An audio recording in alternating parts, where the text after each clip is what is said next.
This is Engage New York, Module 3, Lesson 3. Read the objective out loud while I read it. I can add fractions with unlike units using the strategy of creating equivalent fractions. So that's our big idea today. We're going to take fractions that are on a different number line and then put them on the same number line or create equivalent fractions, making sure they have a common denominator. But first, we're going to start our fluency practice with a sprint. So go ahead and take out your sprint. And we're going to complete sprint 8 and sprint 3 and then go back to our lecture notes. So are you ready? Okay, pencils up. Ready? All right, so you went ahead and started this, and I just tried to see if you could figure this out. So hopefully you figured it out. 2, what times 2 equals 4? 2 times 2 equals 4, right? So whatever you do to the bottom, you do to the top. 1 times 2 is 2, so it would be 2 fourths. And then 1 times something equals 2. Well, 1 times 2 is 2. 5 times 2 is 10. So that goes all the way down until you have to get to where you're actually going to divide. Something divide by equals 5. 10 divided by something equals 5. Well, 10 divided by 2 equals 5. So 4, whatever you do to the bottom, you do to the top. 4 divided by 2 is 2. All right, so let's go ahead and correct. 2, 10, 4, 6, 8, 6, 4, 9, 6, 2, 6, 12, 12, 1, 3, 5, 2, 4, 1, 2, 4, 3. Okay, now, so hopefully you got the hang of it. So 3 times something is 6. 3 times 2 is 6. So 2 times 2 is 4. 1 times something is 2. 1 times 2 is 2. 3 times 2 is 6. So hopefully you got the hang of that. Then when you come down here, you have to figure out what you need to divide by. 10 divided by something. 9 divided by something. 9 divided by something.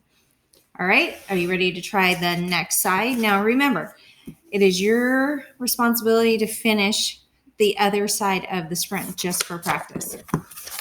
All right, turn the page. Write down, how many you want to make an improvement by? Do you want to improve by 2? Do you want to improve by 5? Just give me a little number right there that you're aiming for. Then you can go back and actually see how much you improved by. All right, are you ready? Pencils up.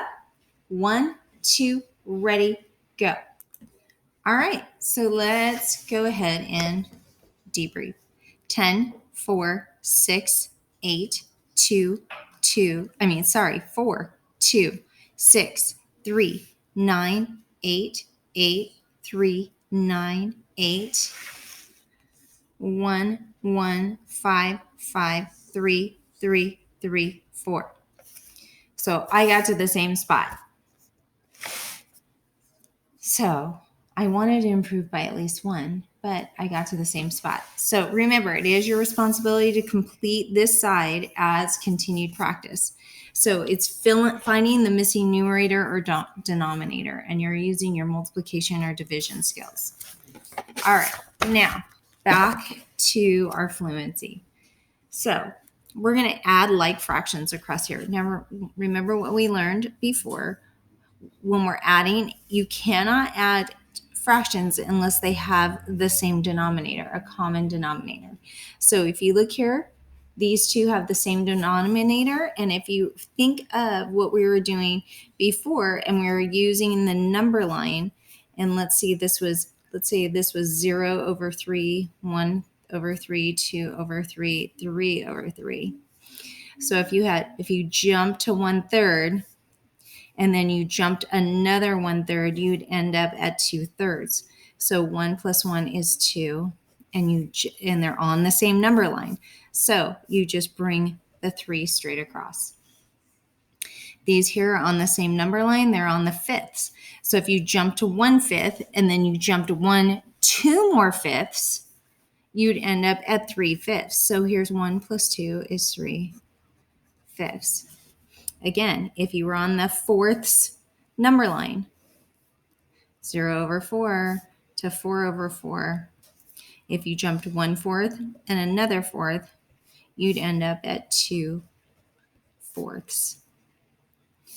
Then sevenths, 3 plus 4 is 7 over 7, which is equal to 1 whole. Now, this one right here is kind of fun. This is mixed, but if you notice, I have 1/4 and 1/3, 3/4, 2/3. Now, you could actually, because of the commutative property, remember, you can add anything in. It doesn't matter the order. Order doesn't matter with the commutative property. So let's go ahead and reorganize this to 1/4 plus 3/4 plus 1/3 plus 2/3. So we add these up, 1/4 and 3/4. Well, that would be 4 over 4 or 1. 1/3 plus 2/3 would be 3 over 3, which would be 1, and it equals 2. So remembering the commutative property, and the commutative property allows you to reorganize, that is kind of fun to do, actually. All right. Next thing, fractions as division. How do we write a fraction as a division statement? So that's what we're going to work on now. Now, like we've learned before, fractions are decimals. Fractions are division problems, right? So we already know this. It's 3/4. So what does that look like when you think of a division problem? All right. I want you to think about that for a second, and I want you to write it down, and then I'm going to show you in just a second. Okay, so fractions as division. So I want you to think about what we were just learning about our decimals and division. We were just learning about decimals and division. So what I'm going to do is I'm going to take this fraction and I'm going to flip it. I'm going to turn it. And I'm going to flip it on its side. So this is going to flip down. This is going to flip up. So this becomes 4 divide 3. Now, what do we know about division and zeroing the problem out? So, well, we know 4 can't go into 3, so we need to add a decimal, add a 0. 4 goes into 28 7 times. 7 times 4 is 28. Subtract. We end up with 2. Add another 0. Bring it down. 4 goes into 25 times. So, 0.75. This is what we've already learned, and you've already learned that's what the decimal looks like, and that's actually what the fraction looks like, right? That's 75 hundredths, which is 75 hundredths, correct? All right, so now let's try this one. 5 comes down, 2 goes outside of the house. We're going to go 2 divide 5. How many times does 2 go into 5? Obviously 2 times. Subtract, we're going to add a decimal, bring it down. It's 2.5. Well, 2.5, here's 2.5, is 2.5, right? And as a fraction, it would be 2 and 5 tenths, correct? Yes. So I just am trying to piece this together for you so that you can see this is what you've already learned. And this is what we're going to. So if you had 3/4 out of 4, you would have 75 cents, correct? If you had more than 2, so let's think about this, 5 halves. So if you had 1/2 plus 1/2 plus 1/2 plus 1/2 plus 1/2, right? A half and a half is 1. A half and a half is 1. So 1 plus 1 plus a half equals 2.5. So 2.5 is the same as 2.5, is also the same as 2 and 5 tenths. All right, moving on. All right, next part is our application problem. So now this is putting together what you've already learned before. So Alex squeezed 2 liters of juice for breakfast. If he pours the juice equally into 5 glasses, how many liters of juice will be in each glass? So here's a bonus part if this is really easy for you. So I kind of drew this out for you to give you something to visualize. So I used a tape diagram. I have this is equivalent to 2 liters of juice. And I have divided the 2 liters of juice into 5 equal parts. So that's 5 equal glasses. What we want to know is how many is in each glass. Can you figure that out? Now, our bonus would be taking your 2 liters and putting it into milliliters. All right, I'm going to give you a minute. I'm going to let you try to work that out and come back to debrief. Okay, remember that 2 liters divided by 5 equals 2/5 of a liter. Is that less or more than 1 whole liter? Is 2/5 of a liter less or more than 1 whole liter? Right. It is less than 1 liter because 2/5 of a liter, right, is less than 5/5 would be 1 whole liter. All right. All right. Keep working.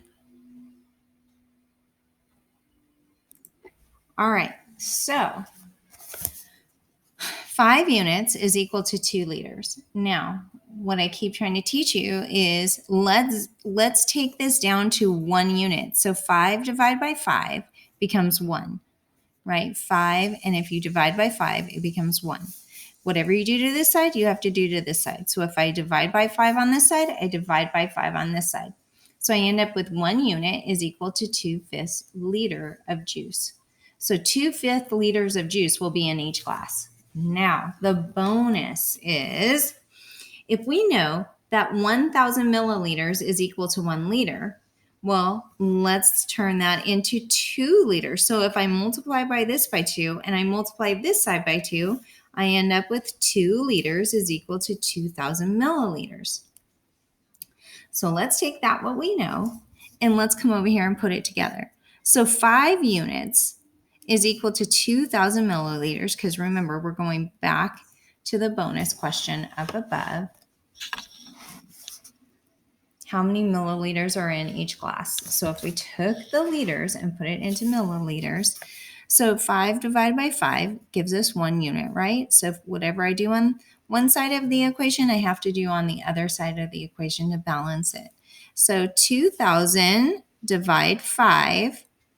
And remember, that second number is what goes on the outside of the division house, right?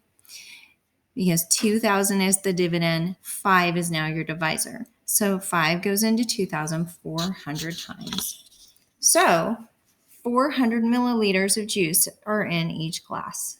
That is the bonus question. All right, that will do it for fluency. Come on back and we will start concept development.